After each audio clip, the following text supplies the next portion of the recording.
हाँ सुनिए, कुछ ऐसे भी मटेरियल्स होते हैं जैसे मान लीजिए रबर है या टिश्यू ऑफ ऑटा है। ये कहाँ होता है? ये हार्ट के अंदर होता है। क्या ये 10th क्लास तक पढ़ना होता है क्या? 10th क्लास तक पढ़ना होता है? पता नहीं, तब मैंने पढ़ा होगा, हिंदी में पढ़ा होगा कहीं। टिश्यू ऑफ ऑटा होता है ना, इनको इनके लेंथ से सेवरल टाइम्स हम चाहें तो बड़ा बड़ा कर सकते हैं, फिर भी ये प्लास्टिक रीजन में नहीं जाएगा। आप नॉर्मल रबर बैंड वाला जो रबर होता है, आप उसको बीच में से काट लीजिए तो उसका लेंथ मान लीजिए इतना है। आप उसको खींचेगा तो क्या लग रहा है, कितना आप उसको खींच पाते हैं? मुझको तो ऐसा लग रहा है कि हम उसके लेंथ से 4 गुना 5 गुना खींच पाते हैं। माने 500-600% भी आप उसमें स्ट्रेन पैदा कर सकते हैं। अरे बोलिए, फिर भी ये प्लास्टिक रीजन में नहीं जाता। अभी भी छोड़ेंगे वापस अपने शेप में आ जाएगा कि नहीं? तो इनका बिहेवियर थोड़ा दूसरे तरीके का होता है। ये भी या तो इलास्टिक रीजन में रहेगा, ना तो सीधे क्या होगा, टूट जाएगा। वो रबर खिंचाते खिंचाते टूट जाएगा, लेकिन कभी प्लास्टिक रीजन में नहीं जाएगा। ठीक है, ऐसी चीजों को बोला जाता है इलास्टोमर्स, और उनके स्ट्रेस वर्सेस स्ट्रेन का जो कर्व बनता है वो इस तरीके से बनता है। तो कर्व के कैरेक्टरिस्टिक में हम डिटेल में नहीं जाएंगे, बस याद रखिए कि ऐसा बनता है। ये कभी भी हुक्स लॉ को फॉलो नहीं, कहीं भी आपको इसमें ग्राफ स्ट्रेट लाइन दिखा है तो ये कहीं भी हुक्स लॉ को फॉलो नहीं करता है। पढ़ लेते हैं क्या लिखा हुआ है। Some materials like rubber, tissue of, इसका सही प्रोनाउंसिएशन क्या होता है? आउटा होता है ना, आर जो होगा वो साइलेंट होगा, तो आउटा होता है। प्रेजेंट ऑटो, ऑटो ही कहिए लेकिन टा लगा दीजिए तो ऑटा हो जाएगा। ठीक है, present in the heart can be pulled several times its original length. Original length से कई गुना ज्यादा हम उसका लेंथ बढ़ा सकते हैं, and still returns to is original shape. Note that although elastic region is very large, elastic region बहुत large है, the material does not obey क्या, हुक्स लॉ। ग्राफ कभी स्ट्रेट लाइन बना ही नहीं। Over most of the region there is no well defined plastic region. इनके पास कोई वेल डिफाइंड प्लास्टिक रीजन का क्या मतलब है? डिफॉर्म कर दिया वैसा ही रह गया, तो ऐसा नहीं होता है। Which can be stress to cause large strain are called क्या, हाँ, जिनमें हम बहुत ज्यादा स्ट्रेन पैदा कर सकें फिर भी वो प्लास्टिक रीजन में ना जाए, उनको इलास्टोमर्स कहा जाता है। ठीक है, तो ये बातें हैं। एक क्वेश्चन है एनसीईआरटी का कि आपको मान लीजिए कि एक क्रेन बनाना है। Suppose we want to make a क्या, क्रेन की मैन्युफैक्चरिंग करनी है। तो आप जानते हैं कि क्रेन में ना वायर्स होती हैं चीजों को उठाने के लिए, है कि नहीं? और वो वायर स्टील की बनी होती है। क्यों स्टील की बनी होती है? क्योंकि सबसे ज्यादा यंग्स मॉडुलस किसका होता है? स्टील का ही होता है। 200 गीगा पास्कल याद है, बाकी सबका तो कम हुआ करता था। तो वायर्स स्टील की बनती हैं। Which has a lifting capacity of कितना, 100 टन। और बोल रहा है कि 1 टन जो है, सॉरी 10 टन, और 1 टन जो है वो किसके बराबर है? 1000 kg। तो 10 टन 1 टन 1000 kg का मतलब 10,000 kg। आपको 10,000 kg की चीज को उठाने की कैपेसिटी वाला एक क्रेन बनाना है। तो आपको बताना है कि उसमें जो आप रोप यूज करिएगा उसकी मोटाई कितनी होनी चाहिए। बोलो ना, हाँ, उसकी मोटाई कितनी होनी चाहिए। तो देखिए, हम लोगों ने पढ़ा है कि हर चीज के अंदर स्ट्रेस को सहने का एक मैक्सिमम कैपेसिटी होता है, जिसको अल्टीमेट टेंसाइल स्ट्रेंथ कहते हैं। याद है? देखो यहाँ ये देखा था हम लोगों ने, अरे यही ना है। इससे ज्यादा स्ट्रेस अगर तुमने पैदा करने की कोशिश की तो स्ट्रेस अब बढ़ने के बजाय और क्या होने लगेगा, कम होने लगा। थोड़ी देर के बाद वो टूट जाएगा। अरे बोलो, तो मटेरियल हो चाहे आदमी हो, स्ट्रेस को सहने का एक मैक्सिमम लिमिट होता है, उसके बाद वो टूट जाता है। ठीक है, तो कभी भी कोशिश मत करिएगा कि इससे नहीं हो जाता है। तो ये लोग जो सुसाइड करते हैं इसी वजह से करते हैं। वो मैक्सिमम टेंसाइल स्ट्रेंथ क्रॉस कर जाता है उसके अंदर का स्ट्रेस, तो निकल लेते हैं, धीरे से एग्जिट मार देते हैं, है कि नहीं? तो यहां पर आप कभी भी इससे ज्यादा स्ट्रेस पैदा करने की कोशिश मत करिएगा, ये टूट जाएगा। तो हम लोग यहां पर हो गया, हम लोग यहां पर ये पता करना चाह रहे हैं कि ये जो रोप है, हल्ला मत करो, क्या है? रोप है, जिसको बनाना है कितना फोर्स सहने के लिए? तो 10,000 kg की चीज को उठाने के लिए। अब 10, क्या बात करते हो रे? 10,000 kg ना हुआ है, 10,000 kg की चीज को उठाने के लिए। और बाबू 10,000 केजी की चीज को उठाने के लिए आपको कितना फोर्स लगाना पड़ेगा, या यूं बताइए ना कि 10,000 केजी पर नीचे ग्रेविटेशनल फोर्स कितना लगता है। यहाँ पर अगर कोई 10,000 केजी की चीज हमने लटका दी है तो उस पर फोर्स कितना लगेगा, m इंटू जी।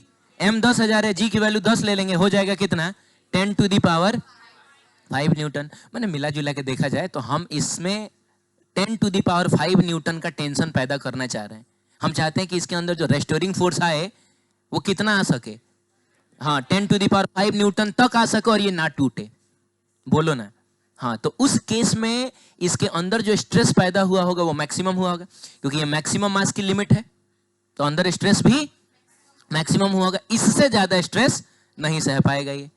तो हम जानते हैं कि मैक्सिमम टेंसाइल स्ट्रेंथ को अगर हम लोग सिग्मा यू से दिखाया जाता है ना, मैक्सिमम टेंसाइल स्ट्रेंथ को देखो सिग्मा यू से दिखाया जाता है, इसको अल्टीमेट टेंसाइल स्ट्रेंथ कहा जाता है, ठीक है। तो सिग्मा यू की वैल्यू आप थोड़ा सा लिस्ट देखिए और बताइए स्टील के केस में कितना आता है, अल्टीमेट टेंसाइल स्ट्रेंथ या मैक्सिमम टेंसाइल स्ट्रेंथ, देखिए बताइए स्टील के केस में कितना आता है, कितना है। मैं जाऊं क्या वापस, बहुत दूर जाना पड़ेगा। ये देखिए अल्टीमेट स्ट्रेंथ है तो स्टील के केस में ये कितना है, तो सिर्फ 400 मत बोलिए रे बाबू, ये 10 टू दी पावर 6 भी तो लिखा हुआ है। हाँ, तो इससे ज्यादा इसके अंदर स्ट्रेस पैदा नहीं हो सकता है, ठीक है। हाँ ठीक है, तो ये हो जाएगा आपका 400 गुना 10 टू दी पावर 6 और इतना पास्कल हो गया। और हम जानते हैं कि स्ट्रेस का मतलब होता है फोर्स पर यूनिट एरिया, तो ऊपर में लिखेंगे फोर्स और नीचे में लिखेंगे एरिया, यही ना होता है। और ये हो जाएगा आपका 400 into 10 to the power, force बताइए कितना लगा है, फोर्स लगा है और 10 to the power 5 newton upon area is equal to 400 into 10 to the power 6। अब पास्कल का मतलब न्यूटन पर मीटर स्क्वायर ही ना होता है, तो वैसे भी न्यूटन से न्यूटन कैंसिल हो जाएगा। और हमको निकालना क्या था, एरिया निकालना था, तो हम इसको इधर लेके जाएंगे और इसको नीचे लेके जाएंगे। तो यहाँ से बताइए हमको एरिया, और हमको लग रहा है आसानी से ही मिल जाना चाहिए। तो सबसे पहले तो तुम कुछ काट कूट कर ना लो, 10 टू दी पावर 5 से तो हमको लग रहा है इसको तुम काटिए लो सीधे, ये 4000 हो जाएगा। तो ये ए गया इधर और 4000 गया नीचे, तो ये लिखा हुआ है 1 अपॉन कितना 4000। अब बाकी नीचे तो मीटर का नहीं मीटर कैसे हो गया, अच्छा हाँ इसको भी तो इधर भेजोगे, ठीक है। तो ये जब इधर जाएगा नीचे से ऊपर जाएगा, क्या हुआ,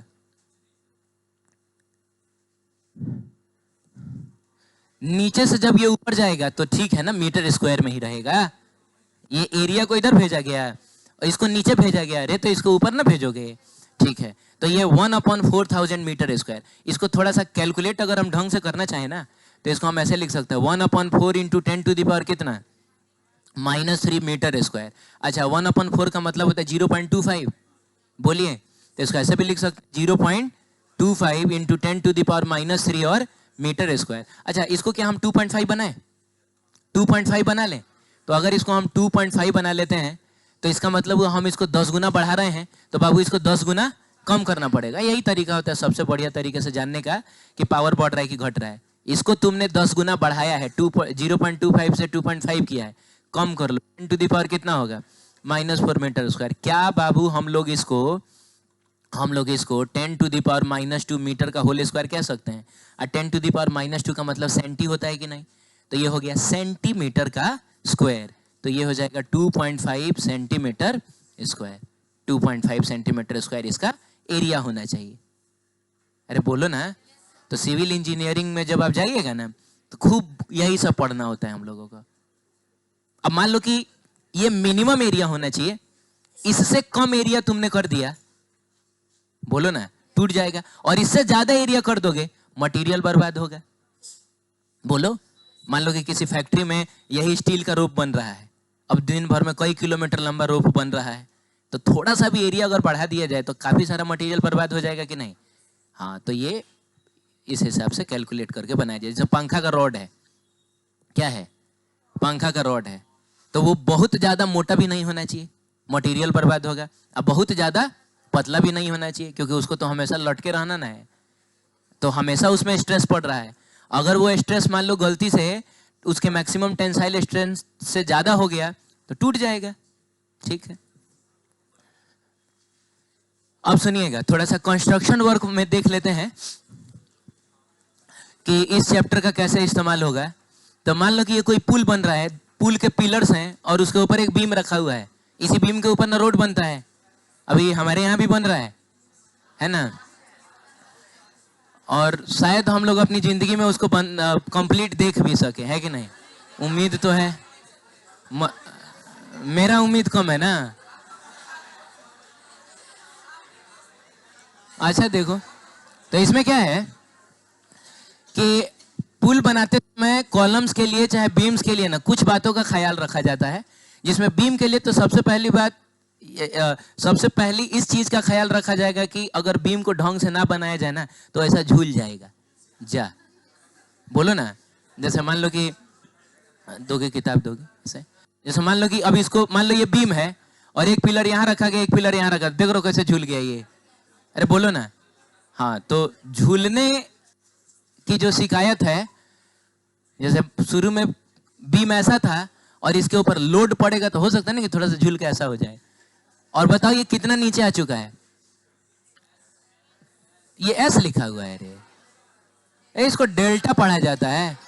ये कैपिटल डेल्टा है और ये स्मॉल डेल्टा है। तो अगर ये डेल्टा नीचे आ गया है ना, शांत रहिए, कितना नीचे आ गया है, डेल्टा नीचे आ गया है, तो इसका एक फॉर्मूला होता है W इंटू एल का cube divided by 4BD cube into Y. इस फॉर्मूले से कभी आपसे न्यूमेरिकल नहीं पूछा जाता है जनरली, पहले पूछा जाता था, अभी सब नहीं।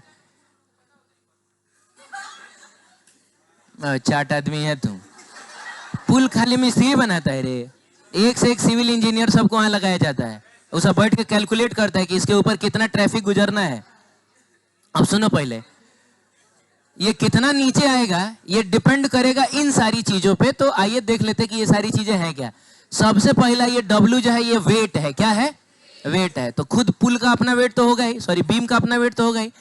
अब इसके ऊपर मान लो कि ट्रक जा रहा है, बस जा रहा है, हाथी जा रहा है कि नहीं, तो उन सब का वेट जो है जितना ज्यादा रहेगा ये बेंडिंग उतनी ही ज्यादा होगी। कॉमन सेंस वाली बात है, जितना ज्यादा वेट उतना ज्यादा, यानी कि ये दोनों एक दूसरे का डायरेक्टली प्रोपोर्शनल है। चलिए, लेंथ जितना ज्यादा रहेगा बेंडिंग की संभावना भी उतनी ही ज्यादा रहेगी। अब जैसे लाइएगा किताब को फिर से, मान लीजिए कि मैंने अब देखिए एक पिलर यहाँ रखा है, एक पिलर यहाँ रखा है, तो ये देखिए ज्यादा झूल गया। लेकिन वही अगर एक पिलर यहाँ रखूं और एक पिलर यहाँ रखूं, नजदीक कर दूं, तो अब थोड़ा सा मतलब अभी तो किताब है उतना सॉलिड का प्रॉपर, लेकिन अब थोड़ा कम ना झूलेगा। ये आप समझ रहे हैं ना? चलिए आप समझ रहे हैं, ले लीजिए। तो जितना ज्यादा लेंथ होगा झूलने की संभावना उतनी ही, इसीलिए ये भी डायरेक्टली प्रोपोर्शनल में आया। 4 तो खैर एक कांस्टेंट है। अब उसके बाद सुनिए, ये कुछ चीजों के इनवर्सली प्रोपोर्शनल भी होता है, जिसमें एक B है और एक क्या है, D है। तो बाबू B का मतलब हुआ ये चौड़ाई, क्या मतलब हुआ, बीम की चौड़ाई, और D का मतलब हुआ बीम की मोटाई। तो दोनों के इनवर्सली प्रोपोर्शनल है। बीम जितना ज्यादा चौड़ा रहेगा और चाहे बीम जितना ज्यादा मोटा रहेगा, झूलने की संभावना उतनी ही कम रहेगी। लेकिन दोनों में बताइए कौन सा फैक्टर ज्यादा डोमिनेटिंग है? मतलब अगर तुम चाहते हो कि बीम ना झूले तो उसको ज्यादा चौड़ा बनाना पसंद करोगे कि ज्यादा मोटा बनाना पसंद करोगे? तो ज्यादा मोटा बनाना पसंद करना बाबू। D का मतलब, डेप्थ का मतलब क्या हुआ, मोटाई हो गया। ज्यादा मोटा बनाना पसंद करना, क्योंकि ये इनवर्सली प्रोपोर्शनल टू B है। चौड़ाई डबल करोगे, सुनो, चौड़ाई क्या करोगे तो झूलने की संभावना 2 गुनी कम होगी। लेकिन मोटाई डबल करोगे तो 2 का पावर 3 कितना होता है, झूलने की संभावना 8 गुना कम हो जाएगा। तो इसीलिए कभी आप देखिएगा कि बड़े बड़े हॉल में, जैसे यहाँ तो नहीं, लाइब्रेरी वगैरह में आप जाके देख सकते हैं, वहां जो बीम होगा ना बहुत चौड़ा नहीं होगा लेकिन बहुत मोटा होता है। ये चीज ज्यादा रखा जाता है। ये चीज उतना ज्यादा, क्योंकि फायदा नहीं है, मटेरियल बिना मतलब का बर्बाद होगा। आप समझ रहे हैं? तो ये चीज है। और एक और बात है, यंग्स मॉडुलस जितना ज्यादा उतना डिफॉर्मेशन कम होगा। तो कोई भी मॉडुलस जितना ज्यादा होता है डिफॉर्मेशन उतना कम होता है। क्लियर है? तो ठीक है, ये चीज हो गया। अगला है बकलिंग ऑफ कॉलम होता है एक। तो कोई भी कॉलम कभी ना ऐसा इस टाइप का टेढ़ा मेढ़ा हो जाए तो क्या बोला जाता है? बॉकलिंग। तो ये कि स्टील का कोई कॉलम है, देख रहे हो ऐसा टेढ़ा हो गया है, और ये कंक्रीट का है तो ये भी तो टेढ़ा हो गया, बीच में से नहीं देख रहे हो कि इधर से इधर उठ गया है, उधर उठ गया है कि नहीं?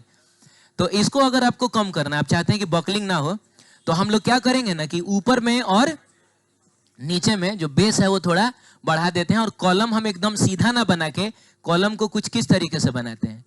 अरे आप देखा होगा आप लोगों ने, आप देखिएगा ना कि जो कॉलम होगा वो बीच में तो ठीक होगा, लेकिन ऊपर जाके मोटा हो जाएगा फिर नीचे, ठीक है? तो इससे बॉकलिंग की संभावना कम हो जाती है।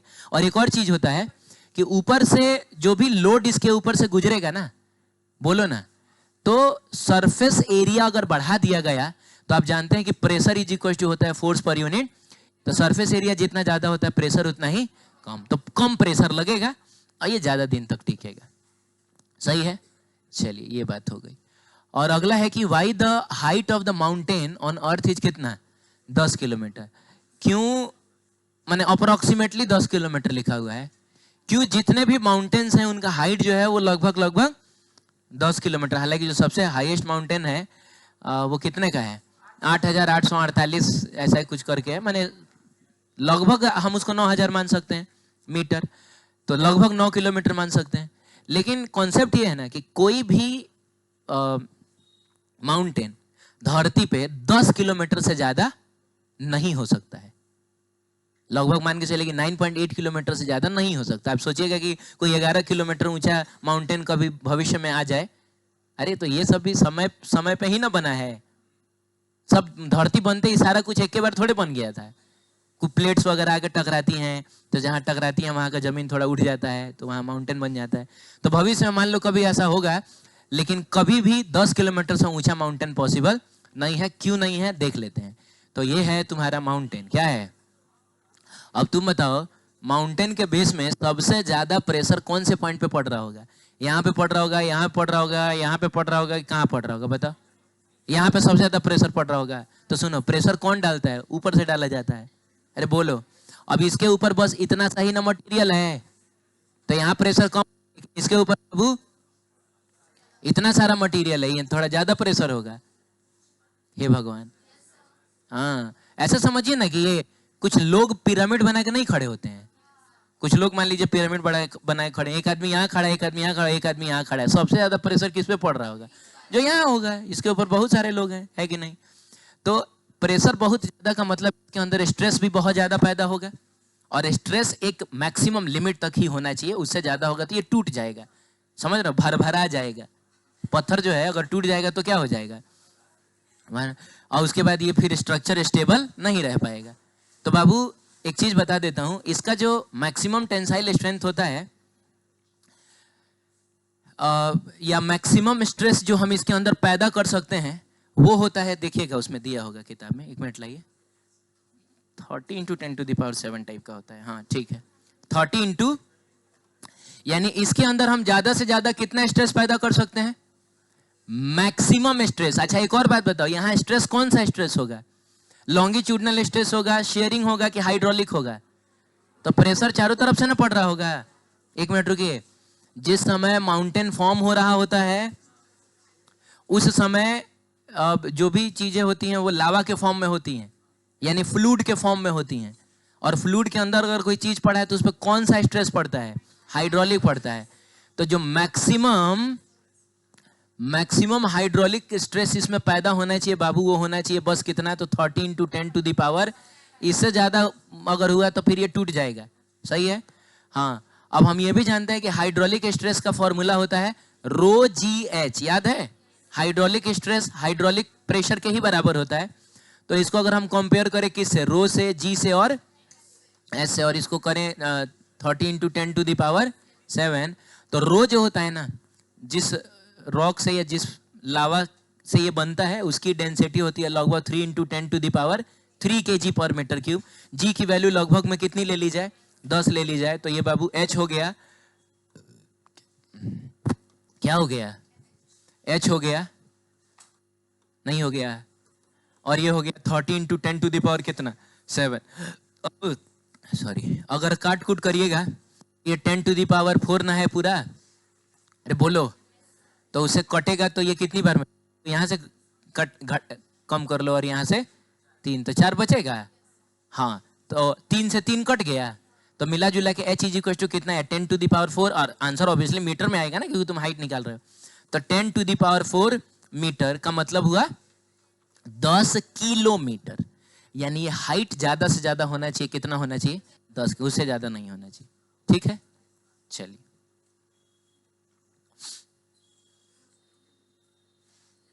हो गया।